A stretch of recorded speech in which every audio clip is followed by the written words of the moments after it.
we do in life echoes in eternity. Yeah, yeah.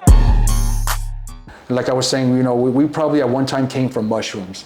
You know, mushroom, the oldest mushroom is, they have a fossil of it being they argue between 3 to 4 billion years ago. So these mushrooms, these funguses, these fungi were around before us. And so throughout evolution, you know, first came the funguses, the fungi, and then came the mammals. So we have a lot of that quality of a mushroom, but our gut is full of microbes. What people don't know is our gut is a whole universe of bacteria and funguses. And so, you know, these mushrooms that you need to learn about and do your research, they really add to this gut flora. And so, you know, staying on topic with the honey, you know, honey also having a lot of flora, local pollens, really helps the body, you know, stay in balance with its stress and, you know, physical stress and mental stress. It's an adaptogen. So definitely, you know, I believe that we evolved throughout time, we kind of came from these lineages and taking care of our gut health with good microbes coming from, you know, local pollens to mushrooms that, you know, I mean, are not found every day. People sometimes forget that, like, you know, plants, you know, people could grow plants and harvest plants, but mushrooms are a little trickier because it takes, you know, the right time of year, the right humidity. So throughout the ages, you know, a mushroom will just kind of pop up and disappear. So unless, you know, nowadays we kind of know a little bit more about cultivating them, but unless you kind of get exposed to these mushrooms, you'll never get some of these compounds. Some of these compounds found in chaga mushrooms, turkey tail mushroom, reishi mushroom. These are mushrooms that have been found as superstars for the body. No adverse effects known to humans. Turkey tail is one of the most studied mushroom in the scientific literature. And so turkey tail is a good mushroom for people that have cancer. You know, you take chemotherapy, it kills everything in your body, all the good flora, the bad flora, it's killing everything. So then you have to rebuild these probiotics, these good biotics. And so turkey tail is a prebiotic that feeds the probiotic. So a lot of cancer patients, you know, that have to rebuild their whole immune system, turkey tail is a real great mushroom that helps feed the good the good biotics in the body. Chaga is you know, if you were to look it up online, it looks like a tumor on a tree. It looks like burnt wood, and you know, you make teas with that. And chaga is really good at also lowering the blood pressure, lowering the bad cholesterol in the body. Chaga helps with promoting T cell growth, B cell growth. T cells and B cells are basically your neutralizing cells that kind of tells the white blood cells what to do.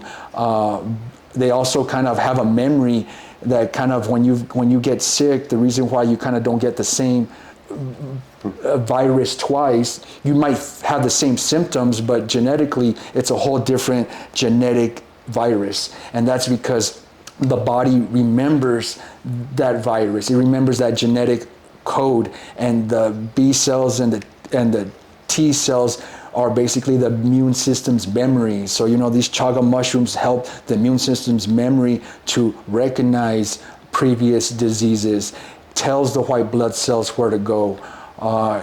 We talked about lion's mane. Lion's mane being really good neurotropic, helping stimulate neurons, helps regenerate new generations of neurons. Shiitake is really good at all sorts. What is shiitake good for? All protein, alternative protein, a good source of protein, a good source of lowering of blood pressure. So, you know, tell your people, viewers, go online, search your favorite mushroom and look at the benefits of that mushroom. I'm not a doctor, so please, you know, I mean, I don't want us to get kicked off YouTube, but you know, there are a lot of benefits. Google your benefits, or even Google your symptoms and mushrooms with your symptoms, and see if some mushrooms are out there that help you with those symptoms.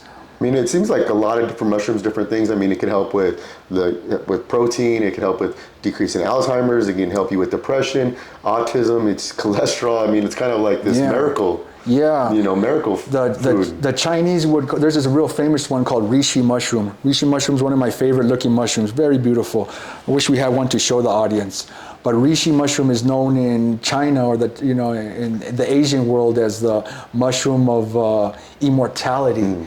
And so definitely that mushroom has been used for so many things, for calming the mind, stress, anxiety, blood pressure, cholesterol. So, there are mushrooms that are known for immortality and longevity. Cordyceps, have you heard of cordyceps? No. Cordyceps is the one that kind of comes out the brains of the insects.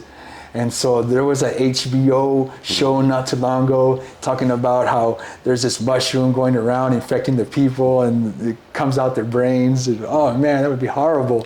Good thing about cordyceps, it doesn't affect mammals. It happens on insects, but that's exactly what happens. It actually goes in the insect, is eating up the inside of the insect, and then it comes out the head of the ant or the caterpillar. Before it does that, it'll actually change the insect behavior, where the insect will kind of go out in the open field, and this will happen so that the spores can, disperse, or they'll kind of go to a place where they'll start dancing in the open field where a bird could eat it and continue this cycle. So cordyceps are very interesting because they kind of manipulate the mind of the host and fruit out the body. But for humans, it's very medicinal, very anti-inflammatory. It actually kind of goes after the cortisol in the body. So the cortisol is the stress hormone or the stress compound in the body. And so cordyceps is very, very medicinal in the Asian worlds. They love that to fight inflammation. Athletes like to use cordyceps as a way to have the body stimulate its ATP, stimulate the body's way it uses energy, so oxygen intake and stuff like that. So there's a lot of bicyclists and fighters that like to take cordyceps supplements, and so that's also alternative to other compounds or other drugs that are out there. So cordyceps are also really cool. Look into that. So mushrooms, I've found so many problems and questions that I've been able to solve with mushrooms. And so I'm not a mycologist, I'm an ecologist, and I learn about how they interact with each other, but I really do believe that mushrooms can save this planet and help us in so many ways, and it's so misunderstood. I think that last mushroom is a really good one, just considering like the El Paso population, because I think a lot of people in El Paso have high blood sugar and all that stuff, because I think now with society, we live in a very stressful environment. Yes. And I think a lot of people like work 2 jobs, have, dealing with traffic, dealing with bills. Yeah. I think having an elevated cortisol level, which the high cortisol level can lead to diabetes. Yes. And it can lead to muscle wasting. So that was really, I think that's a good thing, because I think my mom struggles with cortisol levels. She doesn't eat that much, but her blood sugar is high because she stresses, because she has 8 kids, which is, it's stressful. And I think when we try to cure, when we were trying to look for therapies for diabetes, we sometimes we forget about cortisol. Yeah. And that's, I think, it's really cool how you brought that up, because I'm probably going to end up doing a lot more research on that. So you do know about cortisol, the stress drug. Yeah. And so maitake is another mushroom that maintains blood sugar. And maitake is a very delicious gourmet mushroom, but that is really good for people with diabetes to help regulate that blood sugar. And so a lot of these compounds or mushrooms we talk about, you don't necessarily need to eat them in the fruiting form. You could get tinctures at a lot of health stores, dehydrated forms of it. And so one more mushroom I wanted to tell you about was, it'll come to me, but but they're helping a lot with diabetes. And then one thing that I just really wanted to know, I know it's going a little off topic, but why do beekeepers have the longest life expectancy? Have they figured that? Because I've heard that beekeepers have the longest life expectancy. Yeah, no, you know what? Like I said, going back to this nonprofit that we started is a way to find alternative therapies in mental health and PTSD and other neurological conditions. And so we really find that beekeeping really helps a person calm down. So I do see it as an alternative therapy to mental health. I don't know the exact science on why they live longer, but I can tell you that you do slow down a lot when you work with the bees. You actually get in the zone and 10,000 bees start humming and they make a certain sound. And as the beehive gets more stressed, the sound gets louder, and as they get calm, then it gets calm. So working with that much positive energy kind of infects you. It kind of, rubs off on you. And so definitely I've noticed working with the bees helps you kind of slow down and kind of work at their speed and breathe a little bit, and just going back to just relieving, lowering these stress hormones that we're running so high with nowadays. Beekeeping really does slow it down and just kind of helps with your breathing and meditation. So I think like beekeeping is like a perfect thing, especially right now with the inflation and everyone's struggling to make money. It could be, I think everyone's stressed, so you have like basically free food, low maintenance. You're giving back to the world, and I think we've lost that connection with nature. Yeah. And I think with beekeeping, it brings you back to nature. And I love dogs, I love any animal, and I think that's, as we're growing as a city, we're losing our connection with the world and nature, and I think that's why some of these problems are coming up. These sicknesses and diseases. Real quick, James. One thing is, honey is a great preservative. And so, there's been jars that have been found in some of the tombs of the pharaohs that they've preserved some of these mushrooms in honey. So, honey is a great way to preserve some of these mushrooms. And like I said, you find a mushroom and it appears and it disappears the next day. So one of the ways, you could preserve it is, put it in some honey. So we really, so they kind of go hand in hand. And I really feel like, the universe is kind of walking me down this path, and nothing like local honey. It is so delicious. Local honey, it's in a beehive, you have different colors of it. You'll have some dark honey that's really looks like syrup, tastes like syrup, very sugary, to some blonde honey that's, has a different taste. And so there's so many different applications for it. And local honey really gets you used to the local pollens. And so if you really want the medicinal value of honey, you really got to try to find local honey. And so I know you're you're really big into, you're really health conscious. I know you're conscious of what you put into your body and this and that. And so I really wanted to surprise you today and give you, actually, I know I've been hiding this off to the corner, but I actually brought you some of our honey from our honeycomb. And so this is actually all local. And look at how we just leave it alone. We leave it just like that. And so if you give that a try, but that is definitely all local, native bees. Another thing, James, is we use native bees. Native bees is our happier bees. And so, that is really good. Could you tell the difference between the two? I like the darker one. Me too. I like to say, once you go dark, you don't go back. These are pretty good. And so, right here, I brought a darker one and a lighter one, and James is trying them both out right now. But oh man, I don't know. Have you ever had honeycomb? No, I have. So do I just eat it? Do I just take a bite? Yeah, if you want to do it right now. This honey is delicious. I can't wait to use it as a pre-workout or a post-workout, or I don't know.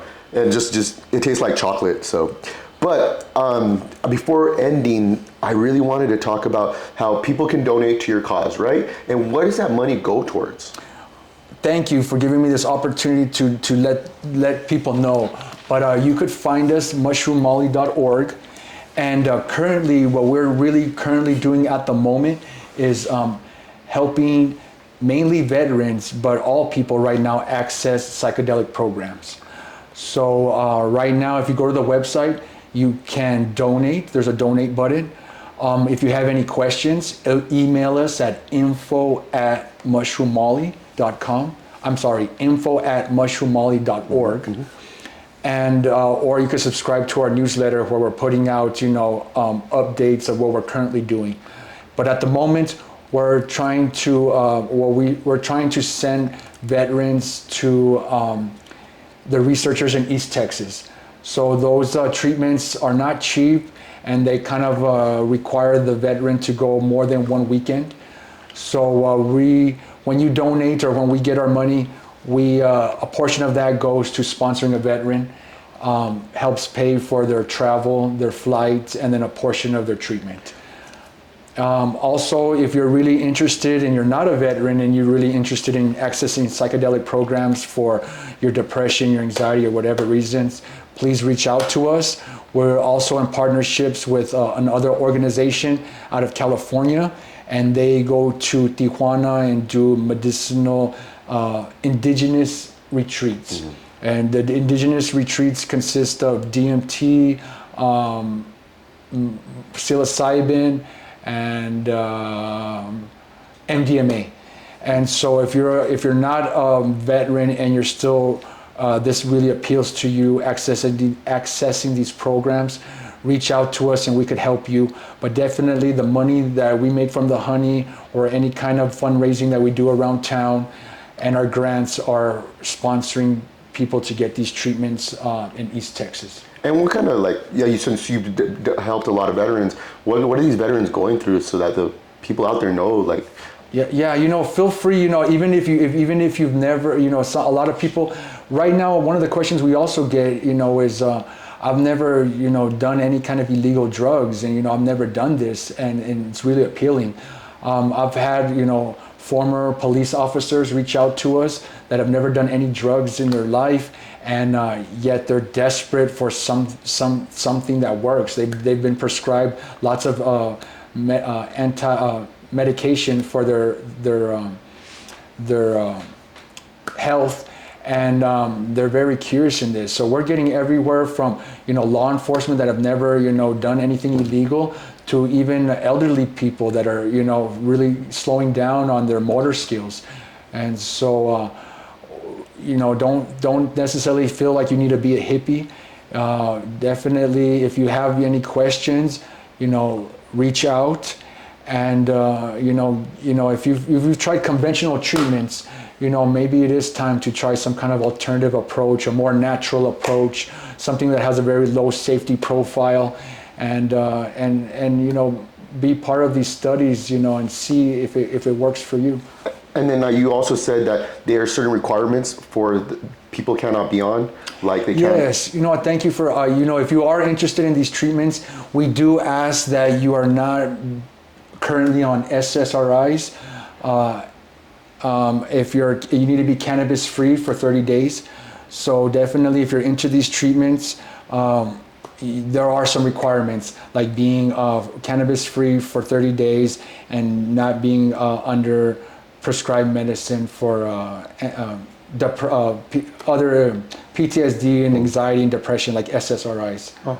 Well, I think this was such a great talk. Thank you so much for your time. Oh. And, I was a little nervous. I need to slow down. I think we could do this another one. Thank you. Thank you guys for listening. If you like my channel, please subscribe and like. Thank you. Cool.